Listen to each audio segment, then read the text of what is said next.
Good morning, everybody. Great to be here, and too bad we can't do it in person, but I guess that's the way all these things are these days. And I should have worn my Tiger Paw shirt, and I realized I didn't have it on. So, Brett, sorry about that. But I appreciate you representing us. I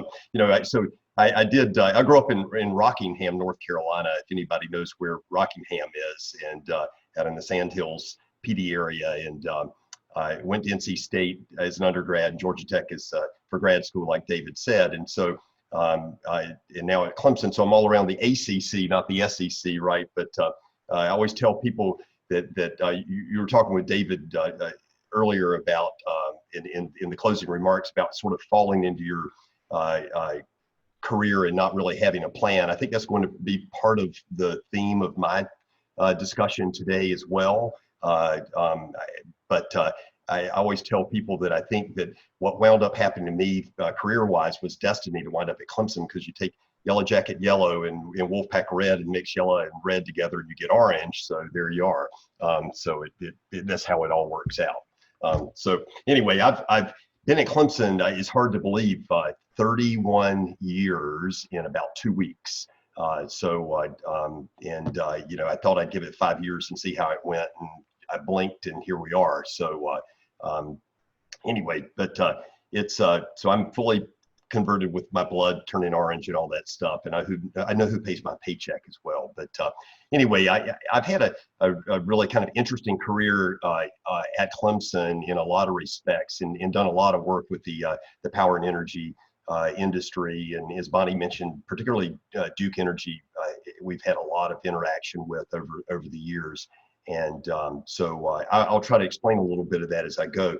I would assume that David, most of or anybody can hop in and say this, the folks you've had talk to you are not coming from the academy or coming from an academic institution. They're all coming from industry or some other sector besides academics. Is that right? If we have 24 speakers throughout the year, Randy, I would say maybe 2 or 3 are from academia. Okay. And maybe 2 or 3 are from government. Okay. All right. That's helpful, because what I thought I would do, the career paths, and my career path specifically, and David had asked me to talk about my career path and sort of lessons learned, and how that folds into the leadership area, is the career path for faculty in an academic setting is a bit different than the types of career paths that you have elsewhere. And so what I last year was asked at the IEEE Power and Energy Society annual meeting to give a presentation for aspiring faculty leaders and what the paths were. And these were for folks who were just earning their PhDs and thinking about doing an academic career, and the kinds of things they would need to do to position themselves to move forward. And so I actually grabbed that slide deck and modified it and added to it, and thought it might be interesting for us to discuss, so you can see the sorts of things that are involved in an academic career, and then how an academic would transition into a leadership role, and in the interplay with that. And it might be a little different than happens outside of the academy. So I don't like one way, so please hop in and shout or wave or unmute yourself, or I love the walkie-talkie feature. Press the space bar and talk, and if anybody has any questions along the way. Sound good? Yeah, so what I got the thing titled University or Leadership in a University Context, and let me give you a quick kind of background about my career path, and so you can see this. And what I'm going to do is dive into each of the aspects of this, and we can talk about leadership and how that all works in this context. I went through the ranks in the faculty area at Clemson, and then wound up in a series of administrative appointments starting in 2008. And so for the last 12 years have been in various leadership positions at Clemson.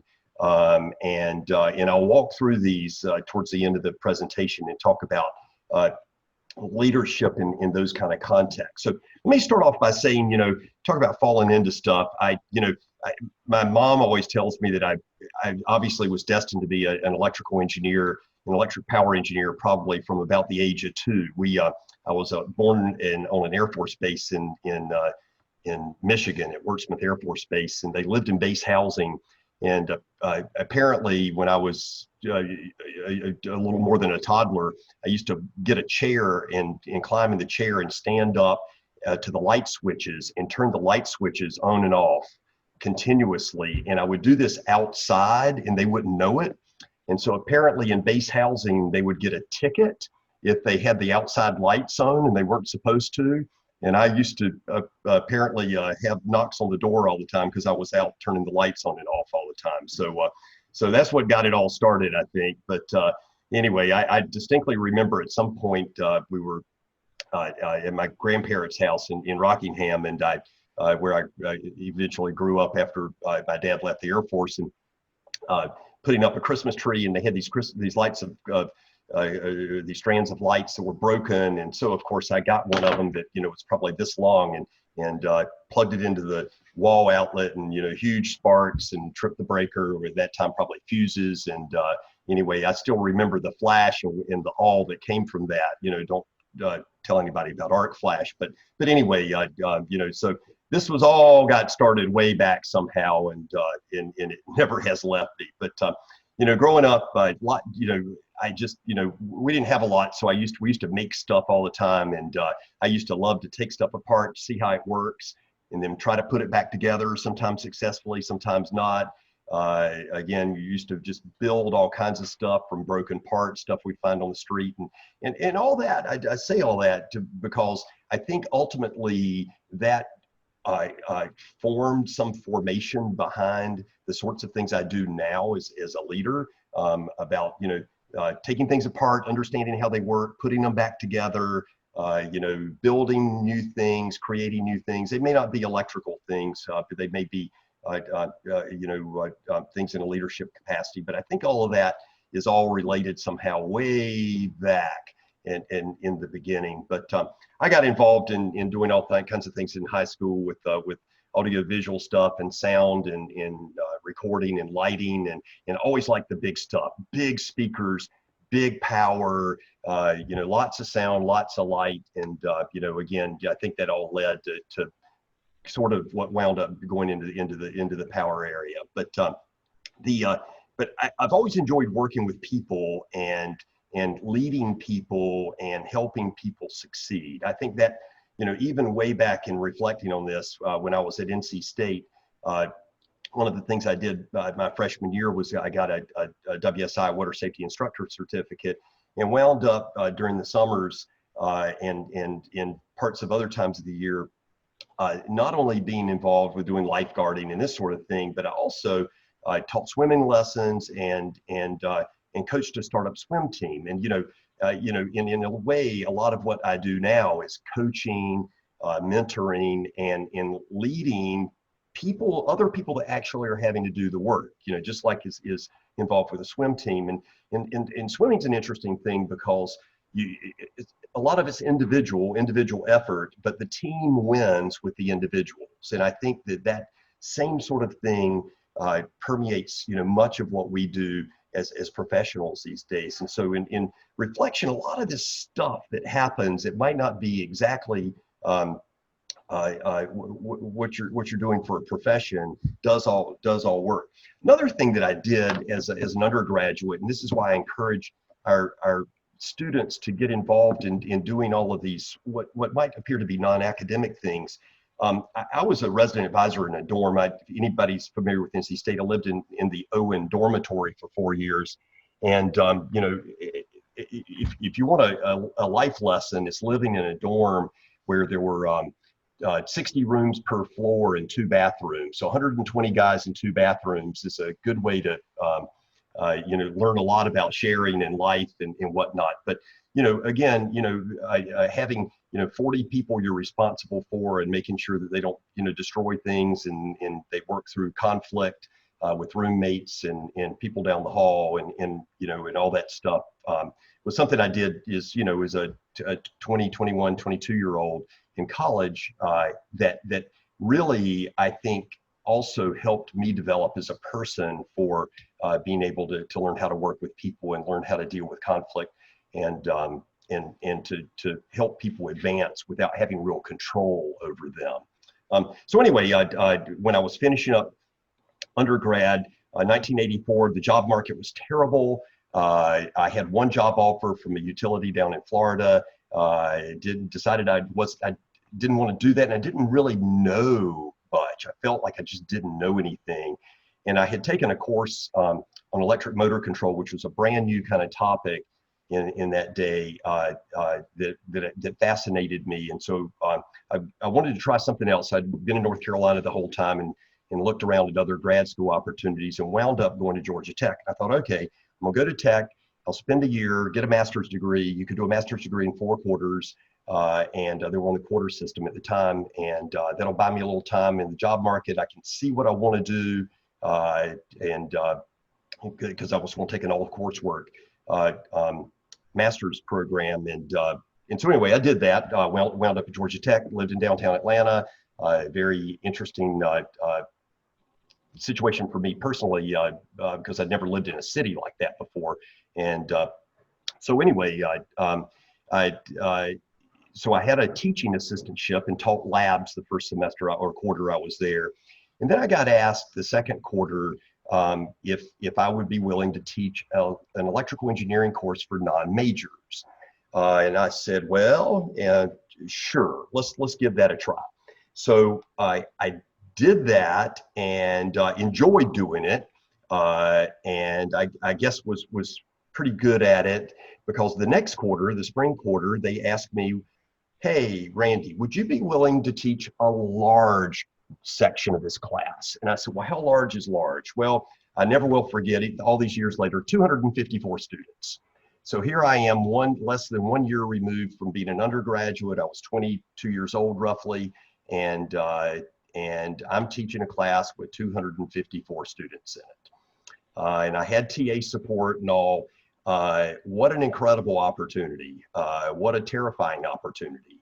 What a consuming opportunity. But one thing that did, it led to building a reputation in the department of somebody that could actually manage to do all this kind of stuff, and somebody that they wanted to keep around. So I worked that summer at Bell Laboratories in the fiber optic industry, something completely different. And came back to school, and one of the professors I'd gotten to know quite well said, hey, how about taking the PhD qualifying exam? If you pass it, then you got some options to stay. So I don't have time to study. So just take it. So I must have had the lowest possible passing score, but somehow I passed it. And so now I had a decision to make. Do I stay or do I go? And ultimately, I wound up staying, obviously, and wound up working for 2 professors. One of them was Swiss and Swiss German, and the other one was originally from Washington State.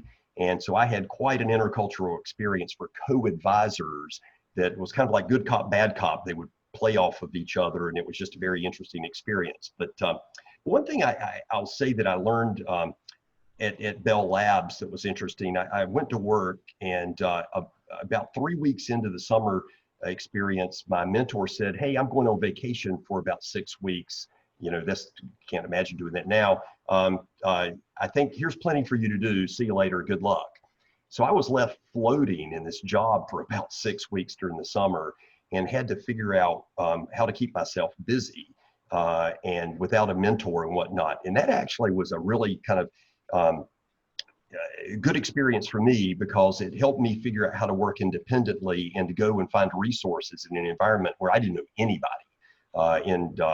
It was, like I said, an interesting experience that I try now not to let students, if they're ever involved with me, experience that either, but also to realize that it is important for students and young folks to figure out how to become resourceful and do things on their own.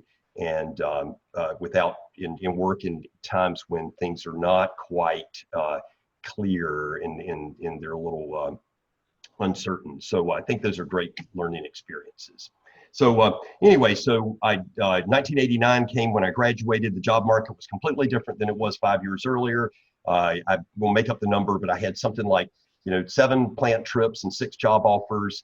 The Clemson opportunity actually came very late. I had tentatively decided and had talked verbally about accepting a job offer in San Diego with Rockwell, not Rockwell, with General Dynamics, and they were making these large, like the Saturn V replacement rocket, and I thought I was going to go there.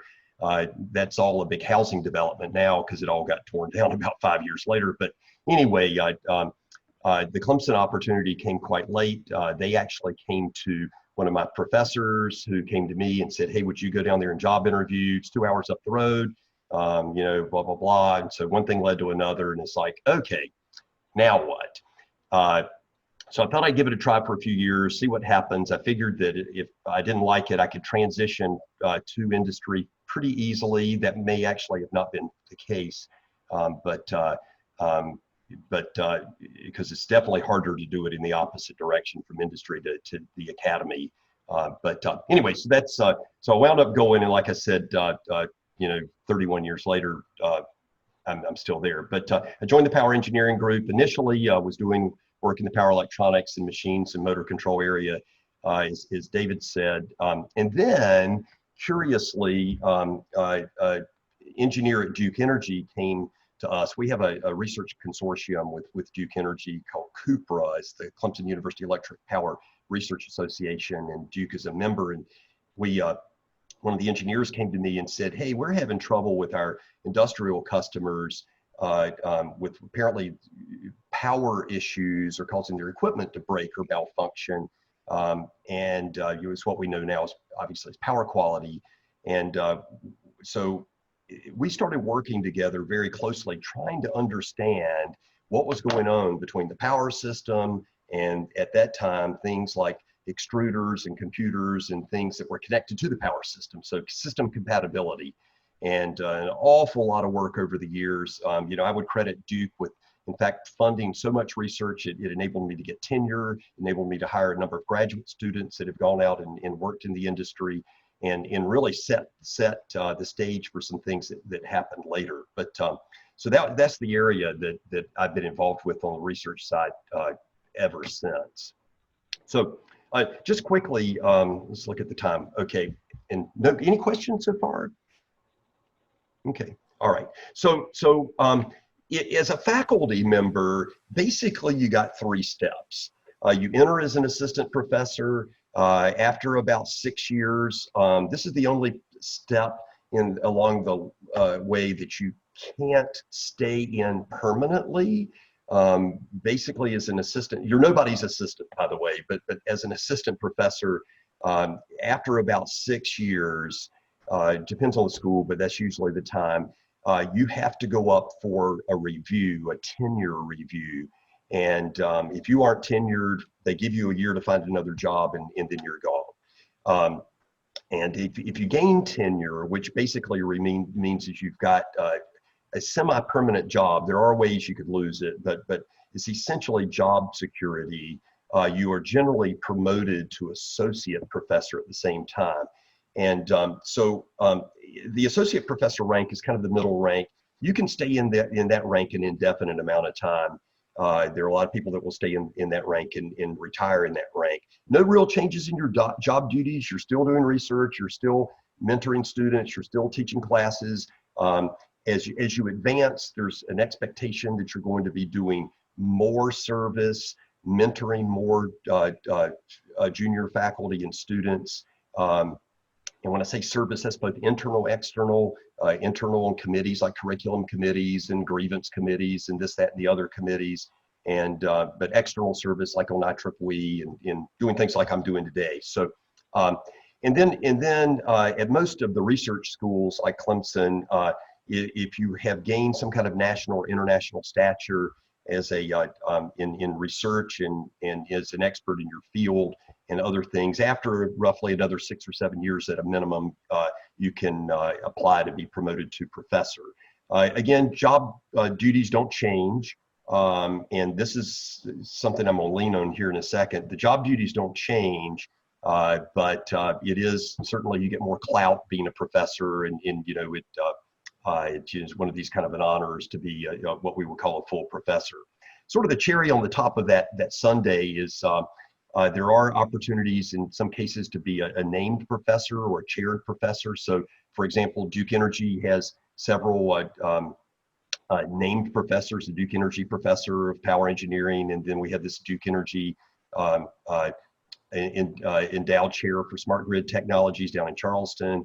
And Duke's not the only one. Dominion, others, they're just the one that pops in my mind because I'm looking and seeing Bonnie's face on the screen. But anyway, but those are kind of an extra honor. Those typically are time limited. You might have that designation for 5 years, and it sometimes is renewable.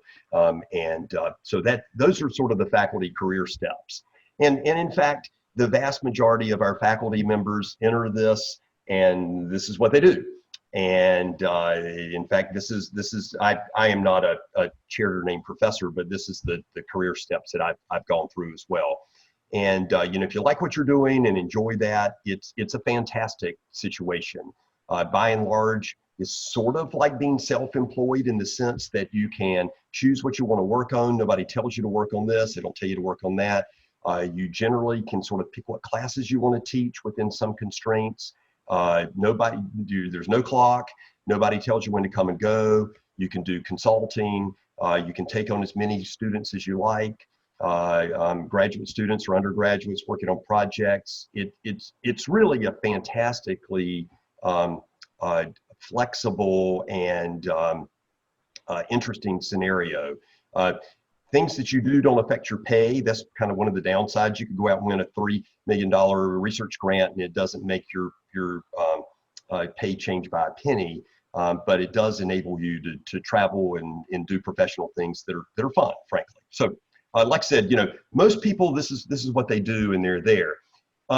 For me personally, I had gotten to the rank of professor, and started in the whole time I've been looking around, and sometimes I get a little, I don't know, not impatient. I'm actually too patient.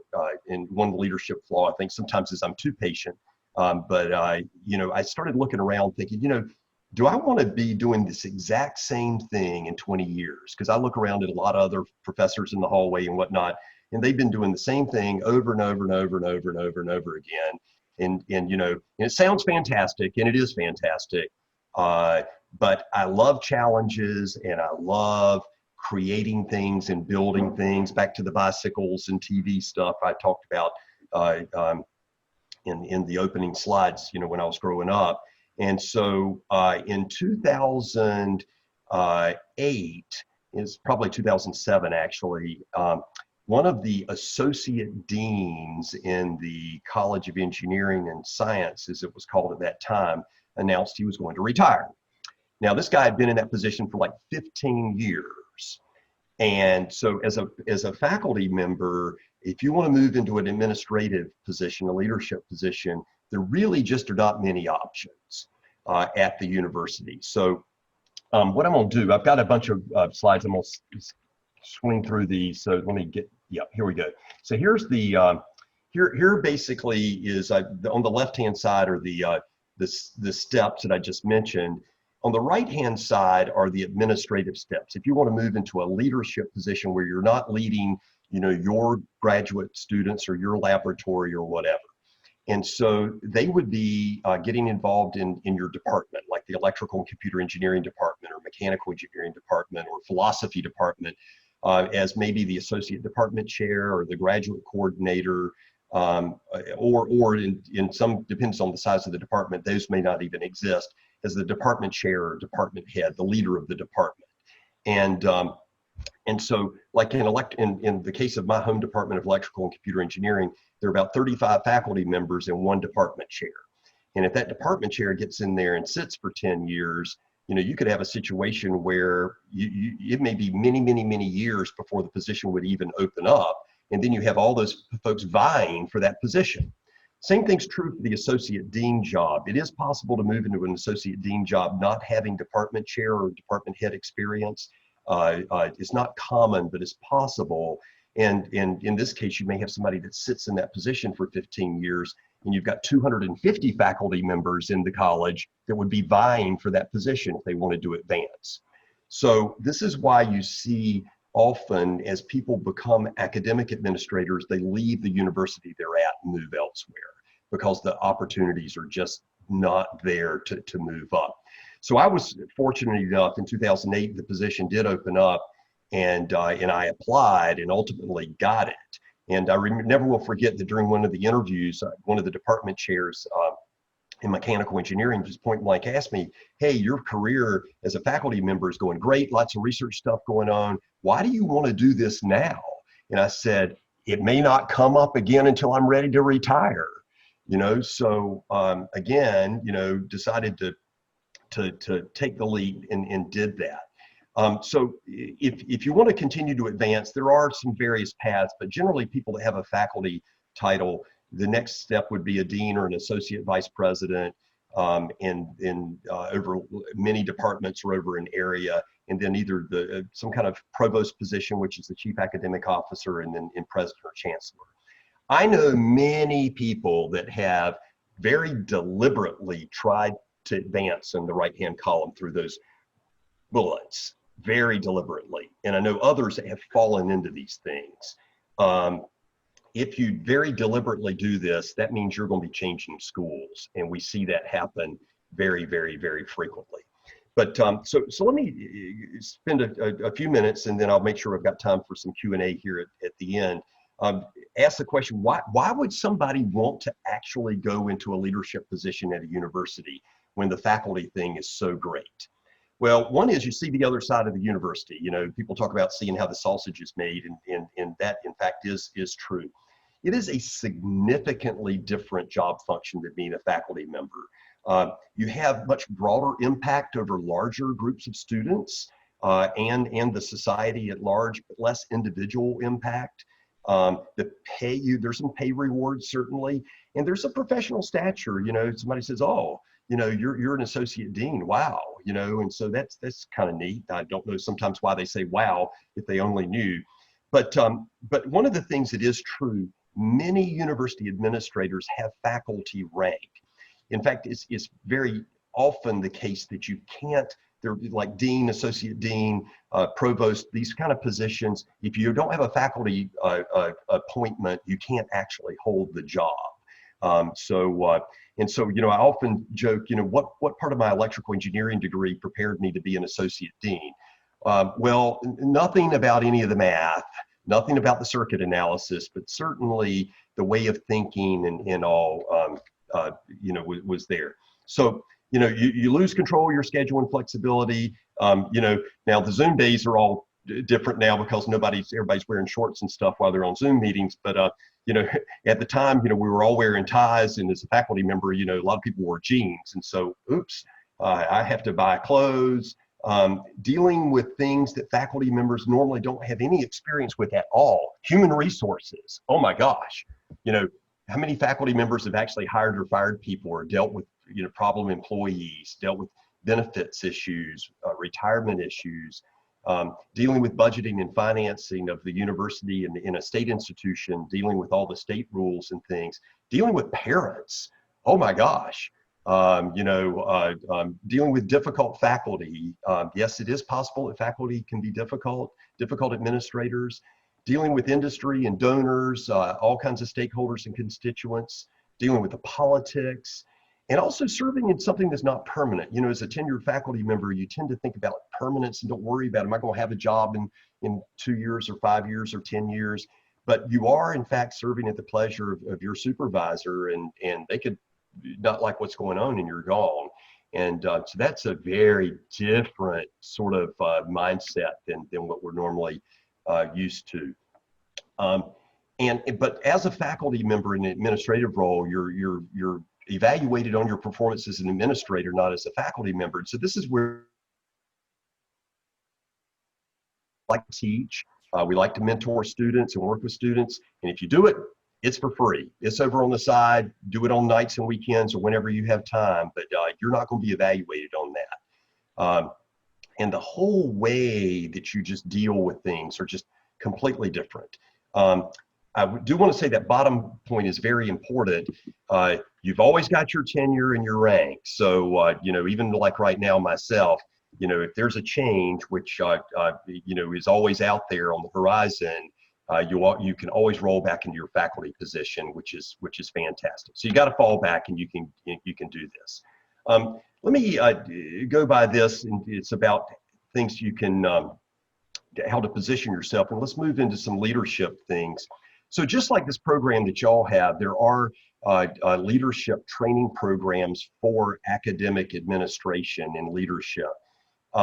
Again, I think my experience, growing up and going through the ranks, helped me a lot. But as an academic leader, you're having to deal with things that you just normally didn't deal with as a faculty member. So, Clemson has a Presidential Leadership Institute called the PLI, that's somewhat like the program that you're going through, for helping to build leadership capacity and expose people to things that they aren't normally exposed to. So many institutions have internal programs for that. Harvard University has a fantastic array of development programs. One's called the MDP. I did that one. It was a 2-week immersion program, and then probably the crown jewel of all of these is the ACE Fellows Program. The American Council on Education is ACE, and they do not pronounce it ACE. So I was selected as an ACE Fellow. You do it through application in 2012, 2013 for that academic year. And what's cool about that, and I have a slide on it, I'll just talk through it, is that you're in a cohort with 30 to 40 other, sometimes as big as 50 other academic leaders around the nation, big schools, small schools, research schools, private schools, liberal arts schools, the whole mix. And you develop a tremendous network of friends, just like you guys are all a big network you've got a great network now, and don't discount the advantage of all that. It's fantastic to have this network that you can call on and learn from and whatnot. But then, so we met together 4 times for a week at a time and did group projects together.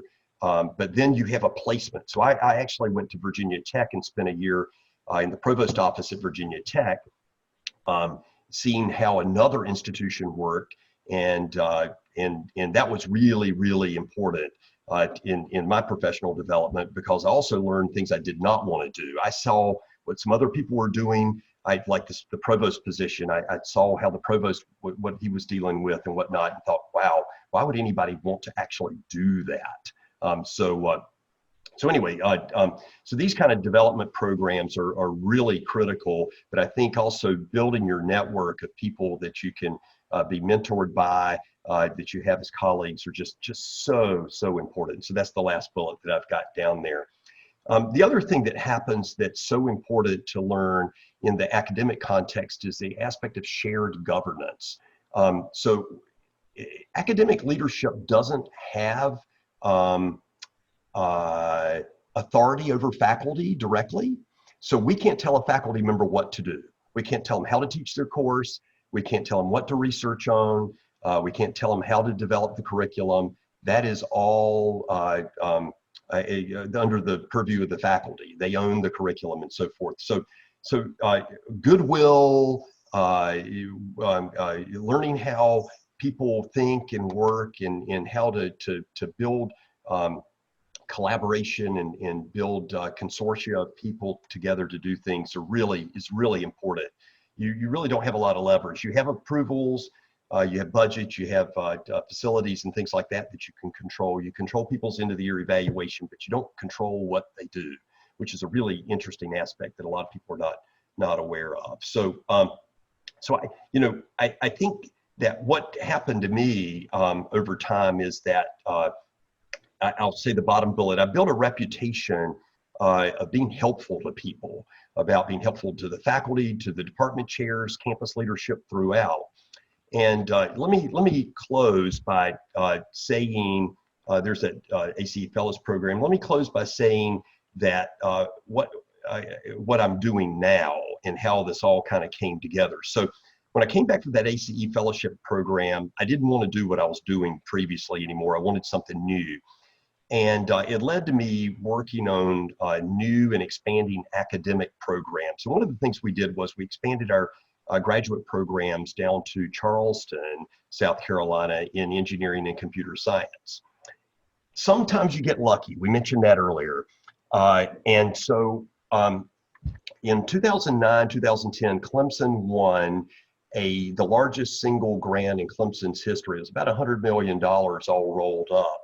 And in fact, I saw y'all were going to be talking with Elizabeth Colbert Bush later today, maybe. And Elizabeth was in the thick of this, so she knows all the details. But anyway, and this was to build a large wind turbine drivetrain test facility, which we're doing down in Charleston. I'll show you a couple pictures here in a sec. One of the things that happened, the Department of Energy came in and told the guy that was the director at the time, said, hey, we want you guys to do electrical testing and what we call fault ride-through testing. So that has to do with, there's an electrical event, how do the wind turbines not misbehave when they're connected in there? And those of you working in the solar area know exactly what I'm talking about, same issue there too. And so anyway, so there was the leader of this thing was giving a presentation on the main campus one day. I, in my academic leadership position, happened to be at this meeting, and again, happened to be at the meeting. He happened to mention this. This guy his name was Nick Regas. Some of you may know Nick, and he was a chemical engineer, didn't know a lot about double E. And so he sat down beside me. I did not know him at the time, and I leaned over and said, hey, Nick, how are you guys going to do that? And he said, we don't have a clue. And I said, oh, this is what we've been doing in our research lab. Remember that side job that I had in our research lab for like 20 years. And I've got a perfect student wanting to do a PhD. I think we can do something with this. So one thing led to another, and through the generous support of Duke Energy and the DOE, Department of Energy, and others, we created the EGrid facility. And so here's a picture of the building down in Charleston. This is called the Energy Innovation Center. Dominion has their name on it. Here's one of the large wind turbine test rigs. You can see a person there at the top of the man lift. So and this is our smaller test rig. Our large one is about 4 times this big. There's a wind turbine nacelle on the right-hand side, a GE one being tested. And that's 7.5 megawatts. We have a 15 megawatt. So this is the project that I got involved with on the research side. So this EGrid facility is a large electric grid emulator. And so we can emulate electric grid conditions anywhere in the world through something called power hardware in the loop. 3-phase, we can go up to 2400 volts, 4160 is the main voltage, 20 megawatts. And so my PhD student is now the director of research, in fact, for the facility. He's grown up there, Curtis Fox. I think Curtis comes and talks to this group sometimes. But the point is that I knew the academic programs quite well, and I knew the research programs quite well. So Clemson decided to try to, let me move a couple slides forward here, and tried to leverage this research facility, build an academic building. And the long and short of it is that they asked me, the provost asked me, hey, will you come down here and help lead the entire campus that involves the academic programs as well as the research programs across the street. And on an interim basis, give us 6 months. We got to figure out what we're doing down there. Well, just like many interim things, 6 months turned into 3 years as an interim, running back and forth between the main campus in Charleston. Last October, they finally decided to change the leadership structure down there. And so they've now, instead of having a single leader, they've broken it up. And so the academic building is actually reporting to the Dean of Engineering now. The research facility is reporting to the Vice President for Research. So I'm in charge now of the research facility across the street, the Energy Innovation Center, where we're doing all this wind turbine and electrical testing. So that's what I'm doing now. The interesting thing is now that for that aspect of my job, I don't have any faculty members reporting to me. It's basically like running a small business. We're doing about $6 to $8 million worth of research work a year in that facility, testing large wind turbines and testing anything that can be connected to the electric power grid. And I'd say about 80% of what we're doing is testing solar energy inverters, particularly utility scale ones that would be in the megawatt range for grid compatibility. So testing against standards, 1547 and others, doing certification testing and so forth for the industry, trying to figure out why these things are not working properly, make sure they meet standards, don't damage the system. And we've also gotten involved in doing testing with energy storage as well, and large energy storage batteries and whatnot. And also the integration of these batteries and solar together. The wind turbine work tends to be very mechanical in nature. The electrical tests go pretty quickly, but the mechanical tests take months and years to do. And so we're able to do lots and lots of work in the electrical side. So our challenge right now is trying to integrate in a industrial facility that has lots of danger to it, trying to get students in there so that we can educate our students in a safe manner and let them know about what's going on. So anyway, I've got about 6 minutes to go, and I've talked way too long. But anyway, I'll stop there and open up the door to questions, comments. Be glad to talk about what we're doing a little more, whatever you like. Randy, thank you. I'm going to mention that the building you're looking at right now is where we typically meet with the leaders in our Charleston session. So it's appropriate that Randy has that slide up. How about questions for Randy? Randy, can we have a rain check tour when COVID's gone? Absolutely. There now? Yeah, absolutely. We love to take people through the facility. Yeah. Yeah, and so not only through the academic building, which is right on the Cooper River, and it's magnificent. It's like David said, you guys are normally there, but also in the wind turbine facility. This is part of the large test rig, and you can see the size of this thing compared to the guys that are in the lift, and it's a massive facility. Very, very interesting. Yeah, we'd be glad to do that.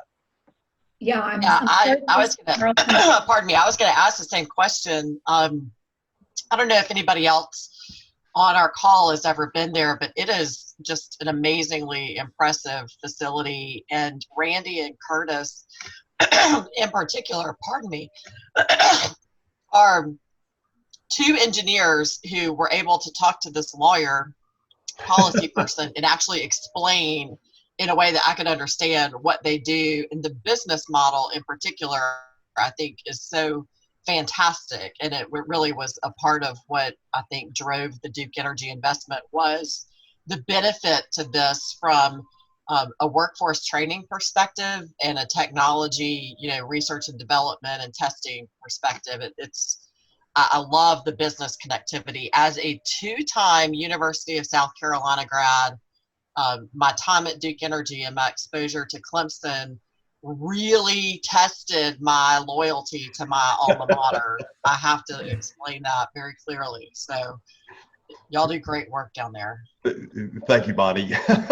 It's been a great partnership and great working with you as well. So thanks. It's been, this is, all the work we did over the years in the basement of Briggs Hall, the main campus, thanks to the generosity and support of Duke. I mean, I tell folks at Duke all the time that we were involved with doing Steve Wisna. And some of you guys know Steve, we were working with Steve, dealing with these industrial problems way back, and all of that on steroids is what we have in Charleston. And I think it's making a real difference, with energy security and workforce just across the entire thing. So thank you, Bonnie. Well, and this is an aspect, Becca, that you'll be interested in.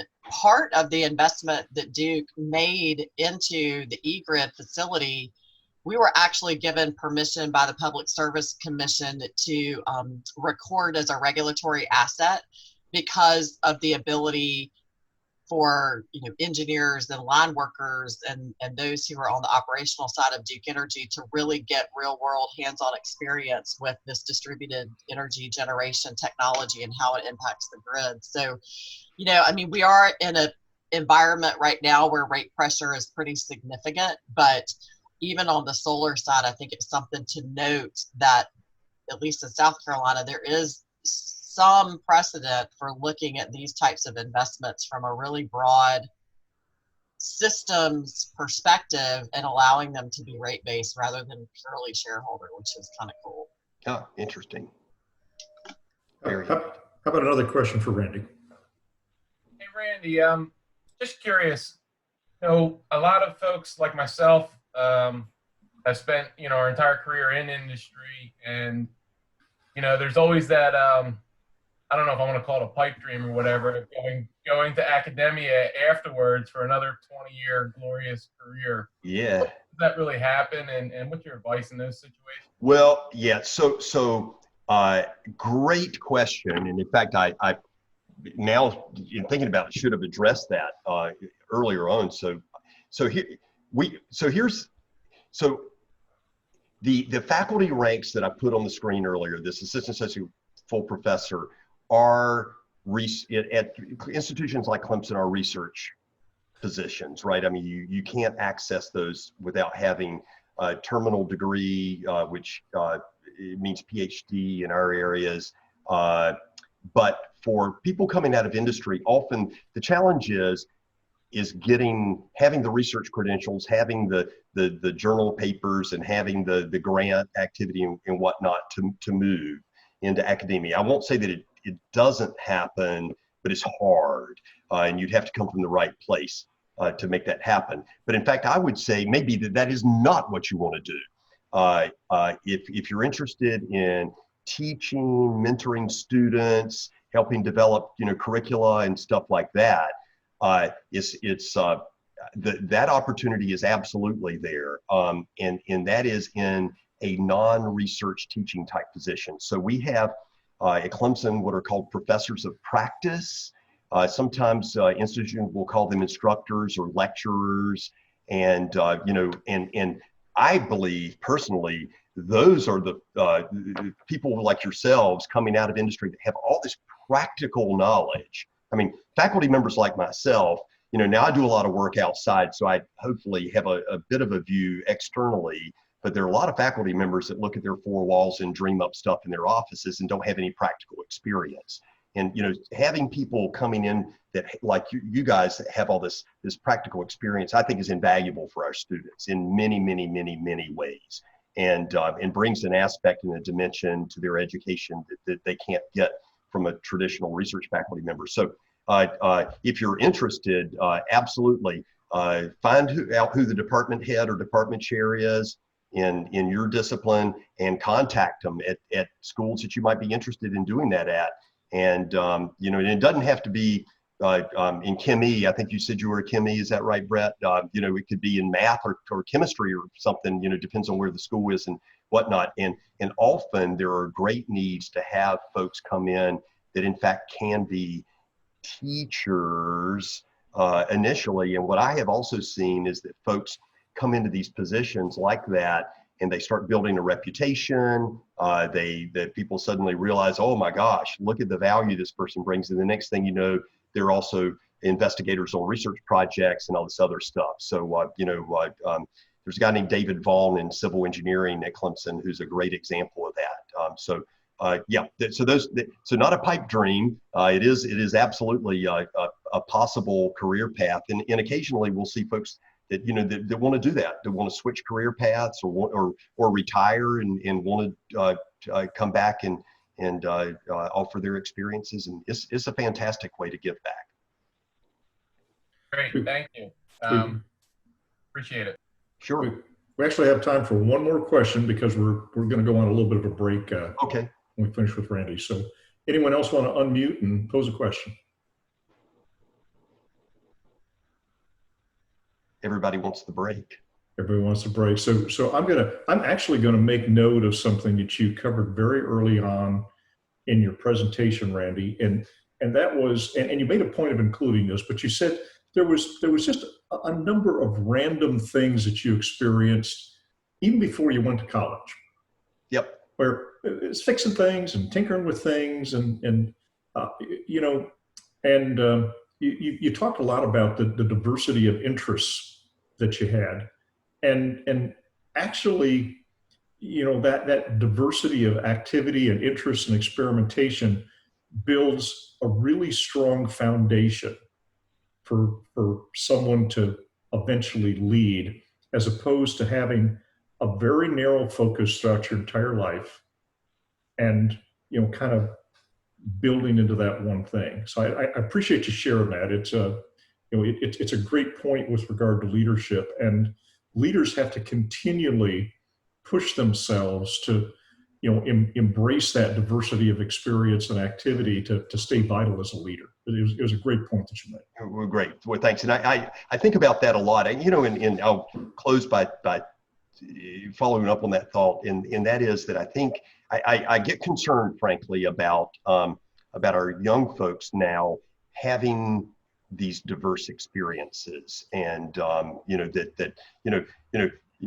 can't look and take your cell phone apart and look inside and see how it works, right? There's things aren't fixed. You can't fix things now. You can't take things apart and see how they work. And for me, those kinds of things were very formative. For me, I'm not afraid to go and, in fact, do something I haven't done before, because I think I as a young person, challenged myself at doing these sorts of things. And I think that I do get concerned now with, everything being screens and whatnot, if those kinds of skills are being developed in our young folks, and how would we go about, what's the alternative these days? I don't know. And I know there's probably lots of discussion and research all over the place about that. But it is something we all collectively need to think about, is not only are we, developing our leadership capacity, moving on to greater things, there are people behind us that are looking to us to help them, in their career. And how do we do that in this kind of modern era? So it's an interesting situation.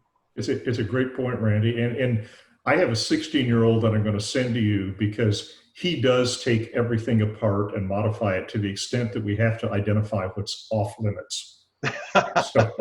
So I'm going to introduce him to you. There you go. Be careful what you do now. Yeah, well, we've nicknamed him MacGyver. So there you go. Perfect. I got to roll a duct tape for him. So he's that and beyond. So Randy, thanks so much. A great presentation, great insight into academic leadership.